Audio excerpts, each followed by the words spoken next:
Hi, my name is Amanda Berwanger, and this is my ET690 project based on Sherry Turkle's book, Reclaiming Conversation: The Power of Talk in a Digital Age.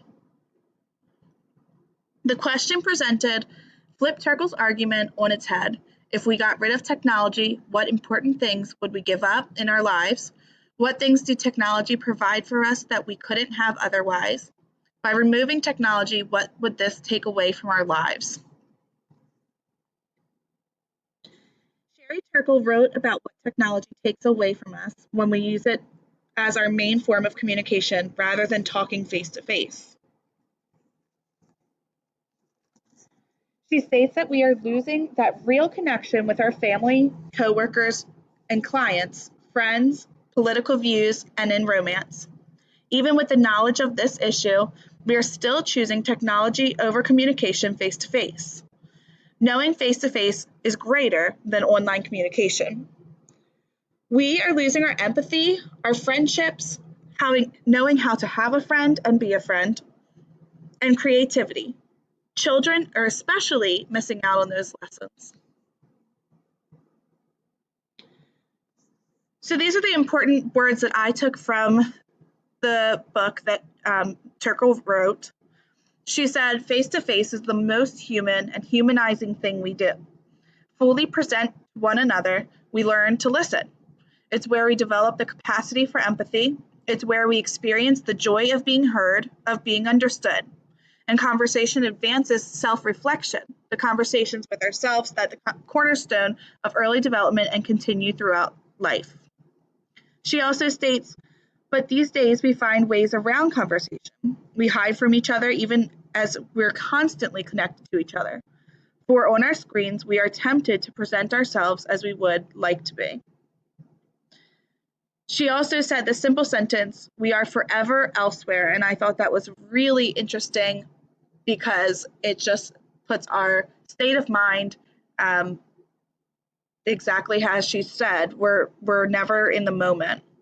And then finally, and this one is a positive statement, once aware, we can begin to rethink our practices. Once we do, conversation is there to reclaim.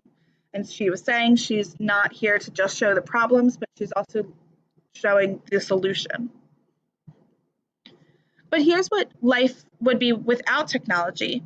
What we've been missing out on, we'd be missing out on those instant answers.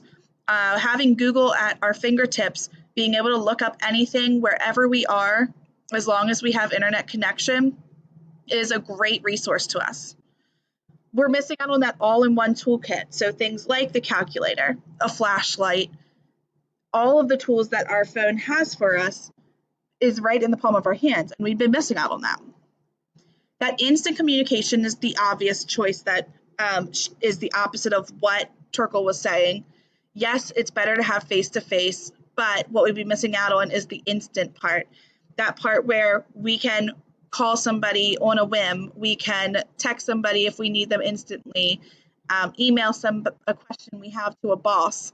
Things that we want right now, that instant gratification piece, with the communication, we'd be missing out on that without technology.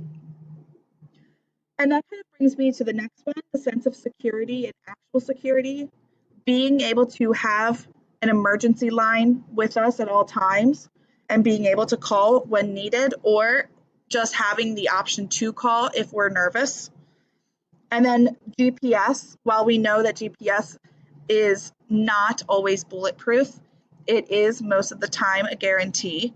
So having that direction certainly would help us. I know I get lost almost all of the time and am so very thankful for GPS. I don't know what I would do without it, and I often think about that. Less selection of purchased items.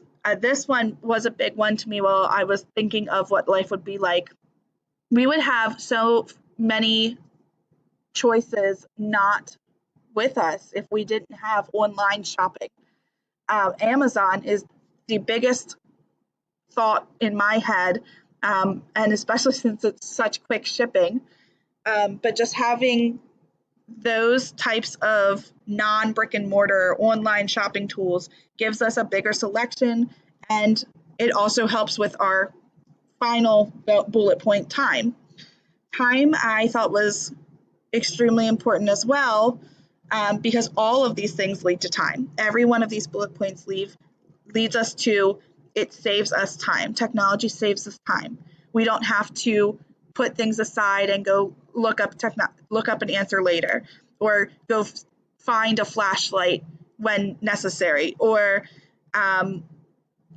wait until you're home from work to make an important phone call when you can just do it in the car.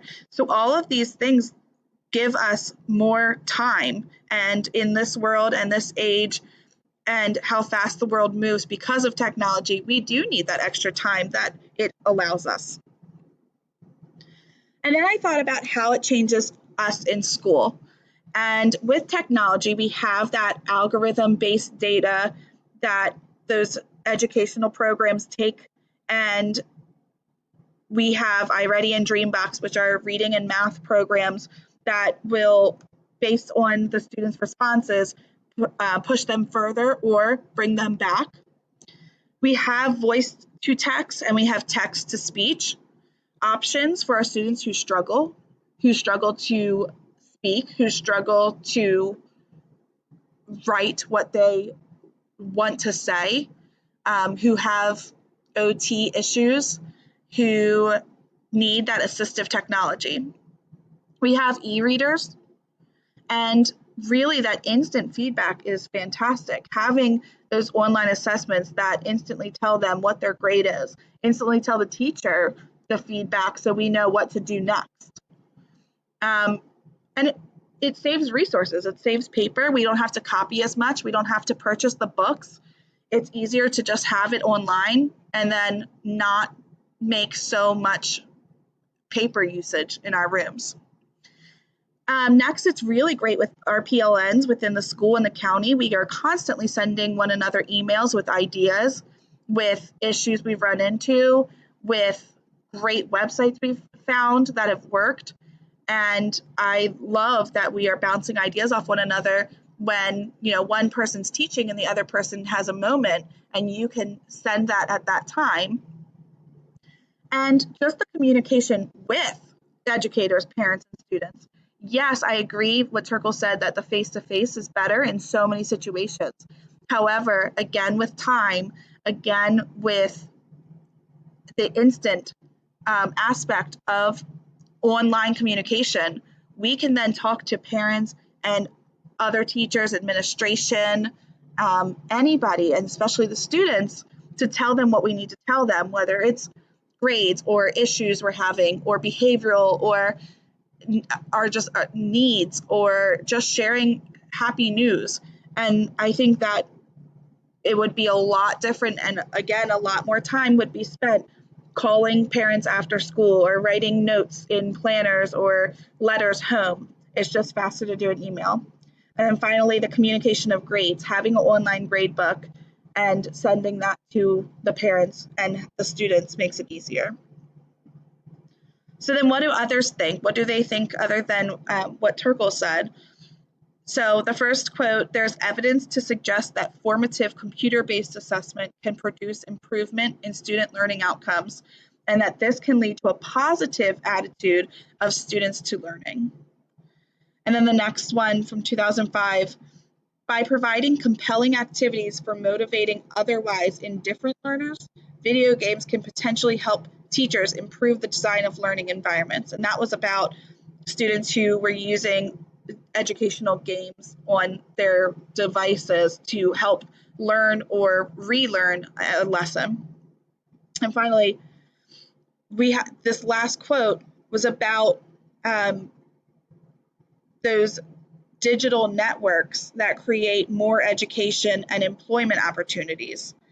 So talking more about how this was more about students becoming career ready, having online videos like Skype, where they can talk to people further away. So we're looking more past elementary school. I thought that was important as well. And the following pages are my references.